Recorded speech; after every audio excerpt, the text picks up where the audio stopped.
A few. When I get in those like frustrated modes, especially with work, or no, kind of, actually I should say that with anything. There's like recently, I was just having like a day. I think I was having myself a week, if I remember correctly. And Carson, who works in the business with me, he's been one of my best friends my whole life. He's been with me for like 17 years or something. We had recently seen a video with this mantra in it, and like he could tell I was like pissed about something, and then he texts me and he goes, "What a privilege." And I was like, "What are you?" I think I was like, "What the fuck are you talking about, dude?" And then it was the mantra from the video, and the guy said, because in the video the guy said over and over, he goes, "What a privilege it is to be stressed from the work you once prayed for." Yeah. And like that will like flip me so quick, because like even when I'm getting frustrated with my kids or anything where I'm just like, this is what I wanted. There was a time when all I wanted in the whole world was to make $500 in a week so I could pay my rent. Yeah.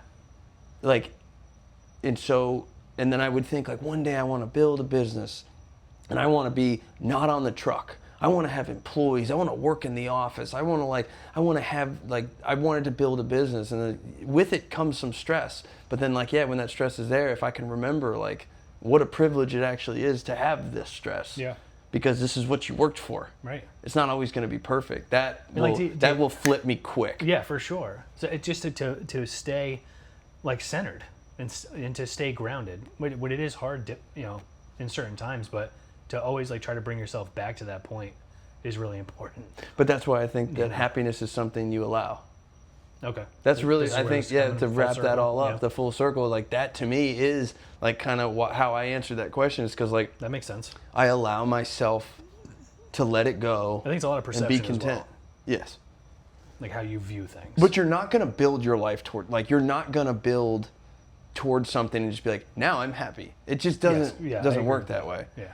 I heard a guy say one time, he's like, you could dream and one day you just want to be on the beach with margaritas, and that's happiness to you. And he goes, eventually you'll get a sunburn and you'll get sick of drinking the same margaritas. So it's like, it's going to fade. Like happiness is fleeting in itself. So it's like, it comes and it goes. So it's like, allow it when it can be there, and try to center yourself when you're frustrated and things, because like what you're saying is actually spot on, is that negative energy can zap so much from you, and then it's not leading you down a path of like, it's not leading you down a path to getting past it. It's just leading you farther down the path of the frustration, the anger, and resentment, whatever it may be.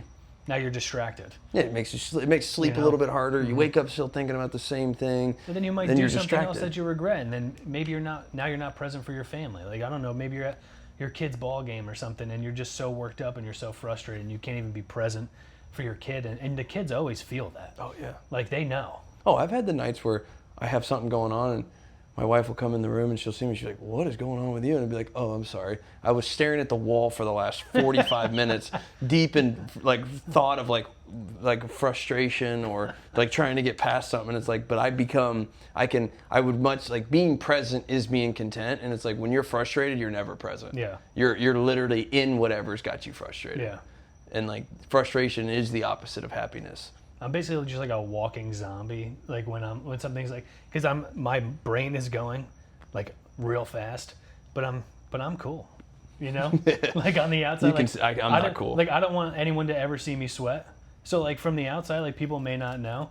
My wife knows. Yeah. And she now, at this point, we've been together for 18 years, married for 6, but together for 18, and she just comes up to me and she's just like, "You let me know when you're ready to tell me what's going on." And I'm like, I certainly will, because I need to have, it needs to be my moment. I got to process it. You know what I mean?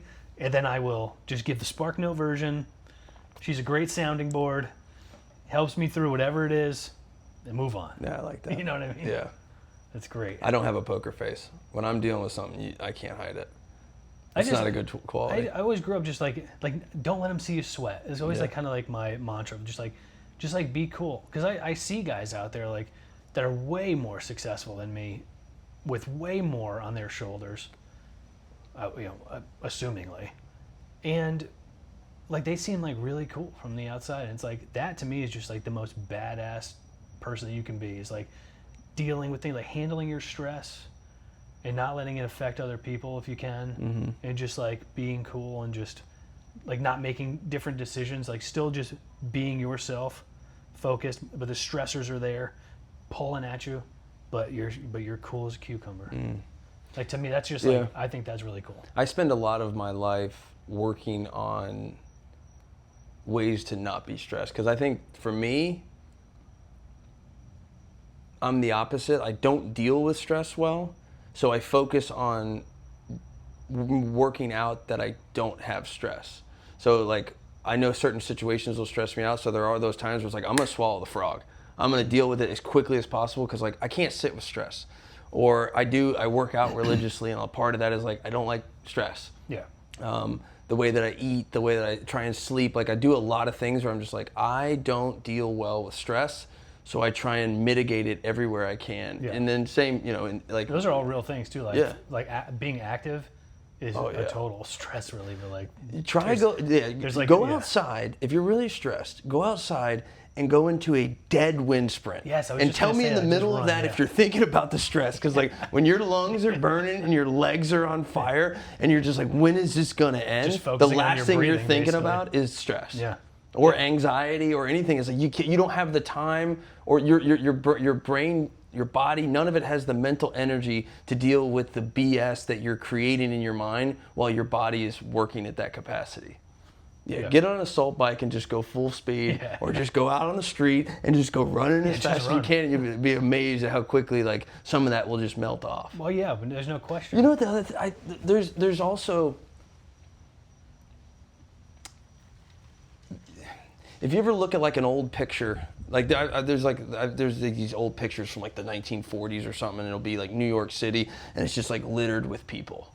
There's people walking everywhere. They got their hats on, and everybody's walking to work, and they look like they're in a hurry. And it's like every single one of those people were stressed about something. They're stressed about this. They're in a hurry there. They're this and that, and all of it is irrelevant now.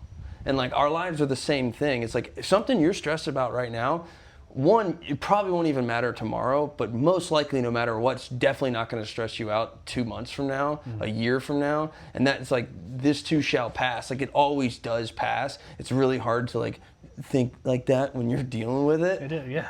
But it is true. It's like, it's never as important as you make it out in your mind. Like my AR today, like getting frustrated with it.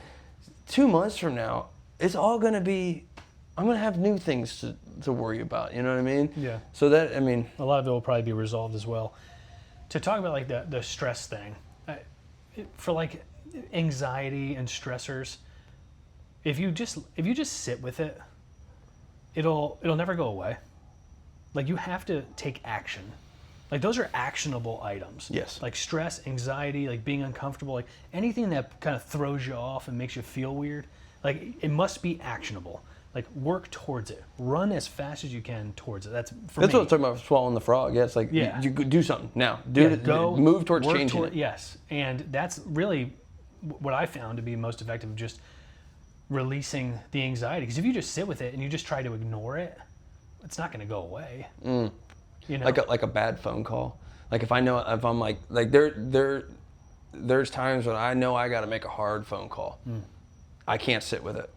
I got to do it right now, because if I just sit with it all day, like I said, I don't deal with stress that well. It's just not. I just don't. If I get stressed, I like smell bad. Like it's weird. Like my body just doesn't deal with it, because I do think like my center, like my thermometer is set more at like a laid back pace. So when I'm stressed or I'm moving a little too quickly, that's what I was saying. Like I feel abnormal. Yeah. So when I'm stressed, I feel abnormal, and my body feels abnormal. But yeah, if I got to make a hard phone call, I don't think, okay, I'm gonna call at this time. It's like I'm calling right now. Like the people have just, like think about how the conversation goes. That's another thing that just kills me. It's like, what are they gonna say? And it's like, all right, well, I think they're gonna do this, and then I'm gonna say this, and then if they say that, and like you're playing this whole fake chess game. I've had the best conversations and arguments in the shower you've ever heard. That's where all the best arguments happen. Is in the shower. I'm gonna say this, and then he's gonna get a piece of my mind. And then and then you actually do it, and it's like not even close to what ever happens. Yeah. That's We also don't know what anyone else is thinking. That's why communication is important. Yeah.